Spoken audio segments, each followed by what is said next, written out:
Our story begins more than 60 years ago inside an abandoned chicken coop, where our founder discovered a retired teacher living, no home, no health care. So she said no to this injustice and yes to transforming lives. It's this drive, this compassion, that inspired AARP. Today, we empower people to choose how they live as they age. As a wise friend and fierce defender, we advocate for better health, financial security, and stronger communities. AARP, join us in making a difference.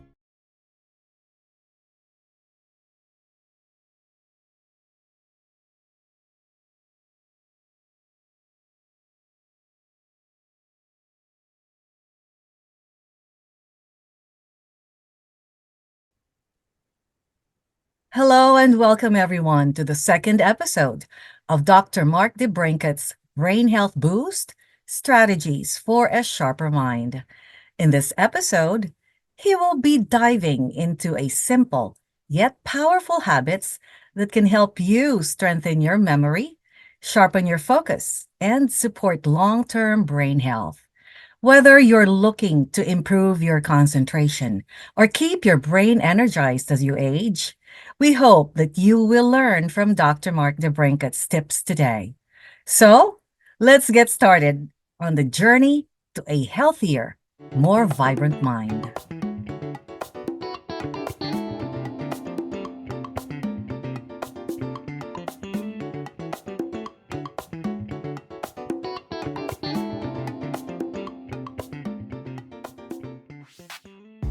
Hello, and thank you so much for having me back. It is my honor to be able to deliver some good news to those that are looking for a little hope and a little inspiration that they could have a healthier and better future. Now, today, millions of us are tuned in because they may be having issues with their brain, such as memory loss, cognitive decline, inability to focus and sustain that of focus. Maybe it's Alzheimer's, or maybe it's actually a traumatic brain injury. Whatever your scenario is, the brain is in the center of your life. So today we're going to talk about some simple habits that we can do to improve your memory, improve your focus and your cognitive decline, as well as your long-term brain health. So I'm so excited to have you here with us today. And let me share this beautiful journey of how to help restore and revitalize our brains. So here's the brain's challenge. 1 in 3 seniors in the United States either dies with Alzheimer's or other some form of dementia. That's 1 in 3. Now, brain injuries affect millions a year who suffer from concussions and traumatic brain injuries that absolutely disrupt their lives. So, why does the decline happen? Well, there's several things leading to it: chronic inflammation, oxidative stress, poor circulation, and loss of cellular communication. The brain is a very highly energized organ, and it creates a major demand for its function. Now, it can also be very easily damaged. So the problem is, it's not just about the damage, it's about the brain's ability to self-correct. We have a built-in mechanism for self-healing and self-sustaining, but we have this major challenge. And so the whole key here is what's called homeostasis. Now, homeostasis is just the body's way of keeping balance, repairing the damage, and staying stable. So, when the brain is under stress, there could be different reasons, from a traumatic brain injury, which causes inflammation and disrupts the signaling in the brain and the brain's ability to communicate. And also, we have the concept of aging. As we age, our mitochondria weaken. These are the powerhouse of our cells that give us energy and these signaling molecules. And with the weakened and less mitochondria, guess what? We have less repair happening that we used to when we were actually younger. So the key point here is that if we can restore balance, the brain can recover from what we thought was absolutely impossible. I'm a perfect example of that. I was in a head-on collision. I was permanently disabled for many years. They told me to give up hope on ever getting all my abilities back. Well, let me just say that I am happy to say that 11 years ago, I did get all my abilities back. I was focusing more on how the body heals itself than just waiting for some miracle to happen. And I worked really hard at making sure that that next version of my cells was better than the current version, which definitely had a lot of issues. So, the key point here is that we can restore the brain and we can recover from what we ever thought was possible if we give our body the right tools to regain that potential. So, let me introduce to you what redox signaling molecules are. These are tiny natural molecules that our body already makes in every cell of our body. We are self sufficient. We make these amazing molecules and they act as a cellular communication network. This is the language of our cells. It's how they power our cells, keep them charged, and then communicate to all the other nearby cells. So, the role in the brain is that the signal repair when the cell is damaged. Now, unlike the rest of your body that's constantly replacing itself every few days to few weeks to few months, your brain cells, they're there for life. Now, all we can hope is that we can actually repair them when they're damaged. Well, it's the redox molecules that are the workers in there that literally help repair those cells so that they can continue to function. Now, they also activate antioxidants to go fight against this oxidative stress, which is trying to take away that cell signaling power that you have. And so these molecules are also going to help regulate inflammation, not by turning it off, but by balancing it so that your body can be the most efficient healer and repairer of cells that it can. Now, when you're in a decline state, or whether you've had an injury, these redox molecules have a greater need and you're making less of them. And so this means that less communication is going to slower that healing process and it's going to have more damage take place. And so the takeaway here is that redox signaling is like giving your brain back its missing language.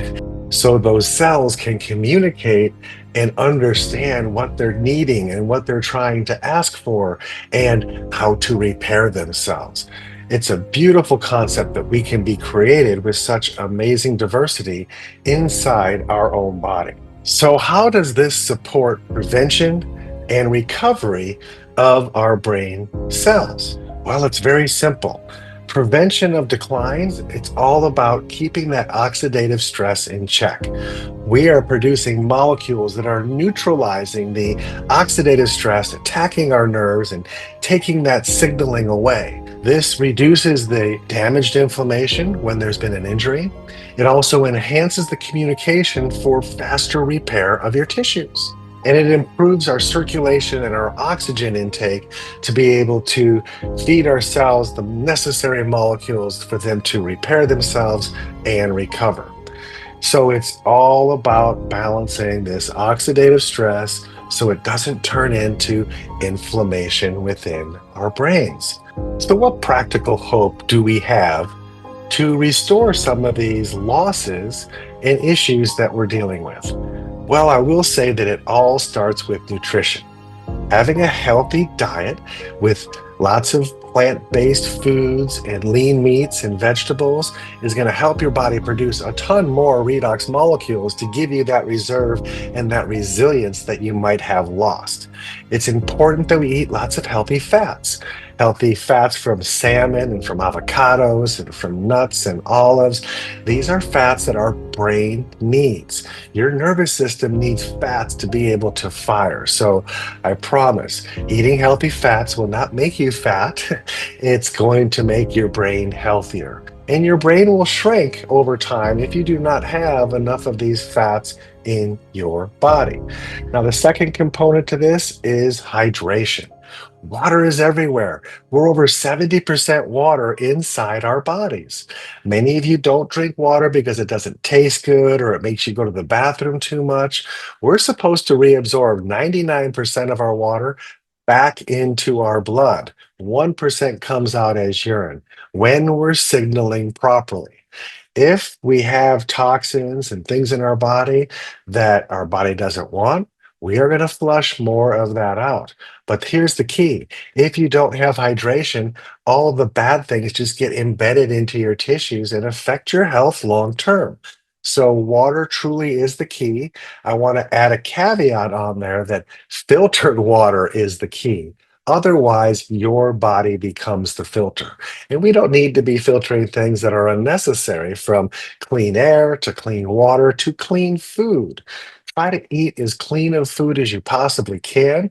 Avoid the processed food. And I know that might be hard for some of us, but we're really not getting calories and good nutrients from all the processed food. It's empty calories. It's costing us more energy to try to break that down than we're getting out of it. So, hydration and nutrition can play such an important role. And then exercise. A body in motion stays in motion. You need to create endorphins in your brain to feel good and have energy and feel alive and vibrant. And the only way that happens is with movement. So, whatever the movements are, even if you just have to sit in a chair and move your arms, your body needs movement every day. Make sure that you don't do things too strenuous that might make you backslide. A simple walk, even a walk in the pool, if that is an option for you, will take a lot of that stress off your body, but get you that motion and activity that your body needs. So it's not about uh, balancing and replacing nutrition. It's about giving the body the tools that it needs. So, outside of our nutrition and our diet and our hydration, there's a few more factors that really will play a magnificent role in helping you feel better and have more vitality, especially in your brain health. Now, I can't put enough emphasis on how important sleep is. The sleep is the time when you're going to actually do most of the healing in your body and the repairing and replacing of brand new cells. In fact, 75% of all the cells that you make in one single day happen in 1 hour of deep sleep. And so, if you're not getting quality sleep and you're not cycling through those sleep cycles, you are not going to get your brain restored. Now, your brain cells, they have one function and one function only: send information until the battery's dead. Okay, just like your phone, we charge it at night, we can use it all day until the battery dies. Then it's no use to us. It's still a phone, it still looks like a phone. Guess what? When your brain cells run out of a charge, they're still pretty, they still look like a brain cell, they're just not doing anything. It's like a car sitting in the garage. It's still a car, it's just not being used right now. It's when we sleep that we cycle through all of those sleep cycles, and it cranks up the battery and it charges our cells so that we can last all day long neurologically, cognitively, and not burn out before our physical body burns out. So, sleep is when we're repairing and when we're healing. The deep sleep is for our body to repair the tissues, and our REM sleep is for our brain to remodel and to heal itself and to clean up the memories that are not necessary so the other ones stand out for us. It also gives us the ability to wake up refreshed. Having a good night's sleep is so important.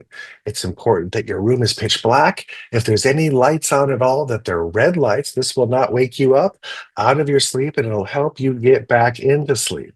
Now, there's several more tips that we can do to help you get a good night rest. The most important part is try to keep the electronics out of the room and keep the room dark and quiet and the lights off, only red lights for the ambiance to be able to see where you're going, but not disrupt those sleep patterns that we want to maintain. Now, outside of sleep, stress reduction plays another huge role in our ability to maintain a healthy, balanced, and vibrant brain. We have the ability to adapt. Our brains have such an amazing ability to adapt. And there is a concept called the general adaptation syndrome, and it's GAS for short, GAS. And what this means is that your organs are constantly signaling your brain to tell you when it's time to go and when it's time to rest. Now, if you're in overzealous work mode and you don't want to shut it off, you ignore those signals and you tell your brain, I know I should rest, but if I just do something for a little more energy, I can get more work done. And you paint yourself into this corner that I have to get work done, I can't rest, and you're just staying wide open. Well, if you're not listening to your body signaling your brain, telling you to slow down, all your organs will stop signaling. They're going to say, hey, they said we just got to keep running. So everybody keeps running and stops signaling until guess what? You burn out.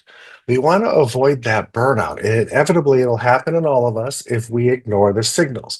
We're supposed to have times of the day where we're active, and we're supposed to have times when we're relaxed. Now, doing meditations and breathing exercises and praying, all of this can help ground us and bring us back into a parasympathetic mode, a rest and digest mode.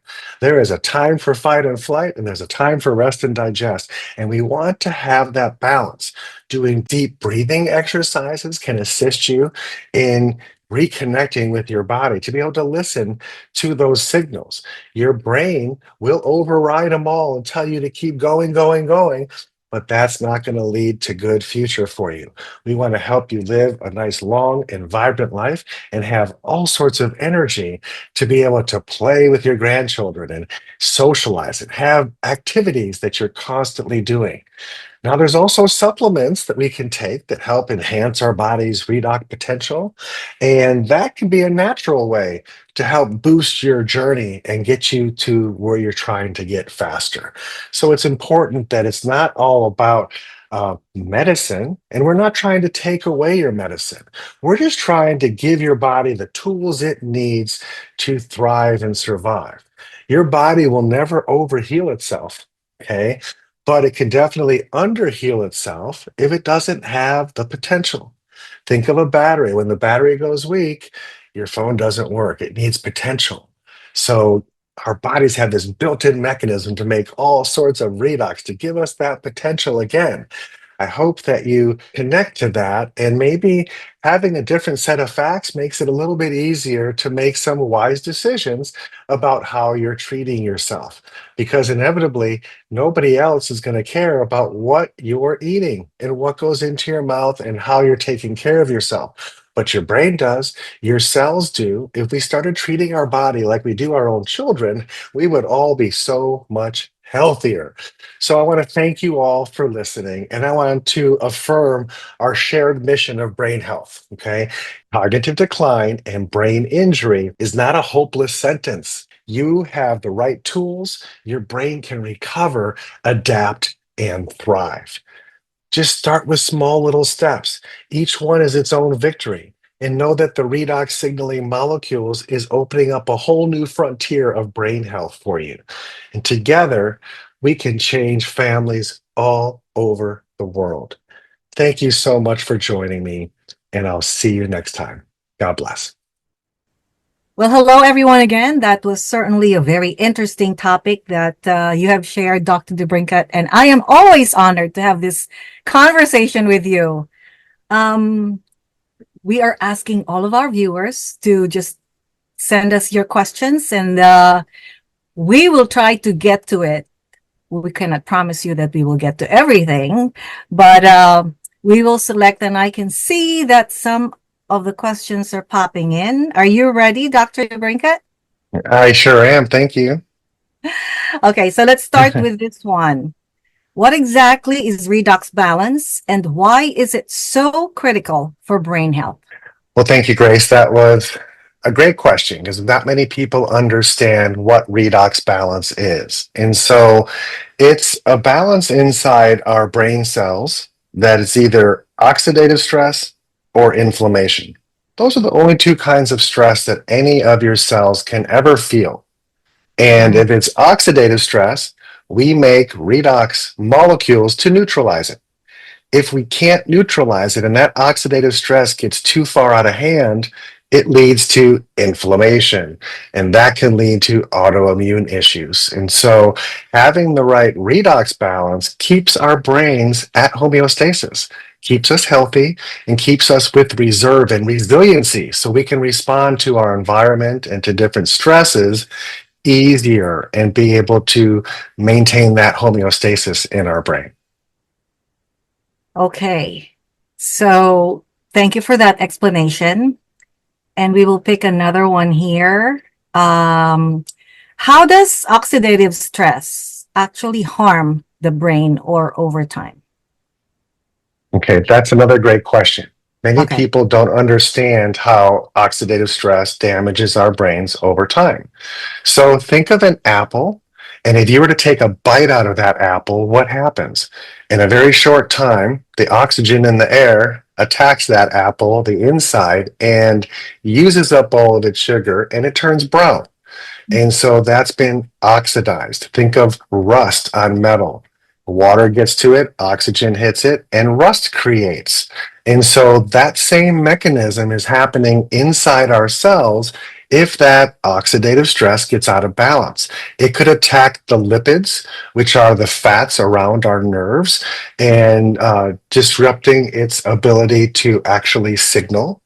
It can disrupt the proteins in your brain, and that leads to amyloid plaque and Alzheimer's, which none of us want to get. It can also damage our mitochondria. That's that powerhouse of the cell that makes all that energy. And if it gets damaged, we lose energy and we can't repair our brain cells or even communicate properly through the rest of our body. And then it's also helps with neuroinflammation. And so this protects that blood-brain barrier from letting heavy metals and other toxins make it into your brain. And that can cause a whole bunch of havoc on your health. So these molecules are stopping all of those stresses from attacking different parts of your brain. Okay. Good to know. Thank you for that visual, the apple. That's very good. Can the brain really heal itself even after years of stress or injury? A great question, and the answer is absolutely yes. I have been helping people for over 30 years, and I have seen all sorts of traumatic brain injuries and different levels of cognitive decline. But the question really is, how much damage is there? You know, the brain's very plastic, which means flexible, which means neuroplasticity is when we're growing new brain tissues. And so it never is too late to challenge the brain to grow more tissues. We didn't even know that existed before 2008. It's the latest advancements in technology that allow us to see real-time signaling happening in the brain. And when people are put into a challenge and they're trying something that's unfamiliar and it's hard, but it's not too hard to quit, but it's not too easy to make it so easy that it's not difficult. It's that sweet spot in between. You start laying down new fibers and you can actually start regrowing and re-healing damaged areas of the brain decades after that's happened. Remember, your brain cells are always there. If they're not holding a charge, they're just going to sit like a car in your garage. You're not using it, but it's still a car. You still have brain cells that you just haven't activated in a long time, and they're wanting more than ever to go for a drive. You just got to do some things to give it the potential to turn it back on and allow it to do what it does best, function and send information for you. Okay. So I think the key word there is it depends on the condition of the brain, you said, right? Okay. Yeah, it depends on how much damage has taken place, and the severity of that damage. There is a point of no return where certain cells will not be able to heal themselves. But so often people don't even try. They're not challenging. And there's so many people that have brains that absolutely can wake up, but they've given up hope. So they stop trying. So the takeaway here is never stop trying. It's never too late. If you're breathing, your nervous system wants to function better. And the things that we do will enhance that. Absolutely. It just takes consistency in doing whatever it is that you're doing to see the change become a reality. Can I ask a clarifying question then? So that's different Please. from Alzheimer's, the people that has the Alzheimer's condition. That's totally different. We're talking about brain injury here, right? No, we're talking about any amount of cognitive decline. It can be Alzheimer's, it can be Parkinson's, it can be ALS, it can be MS, it can be any type of traumatic brain injury. It can just be a regular healthy brain that's aging.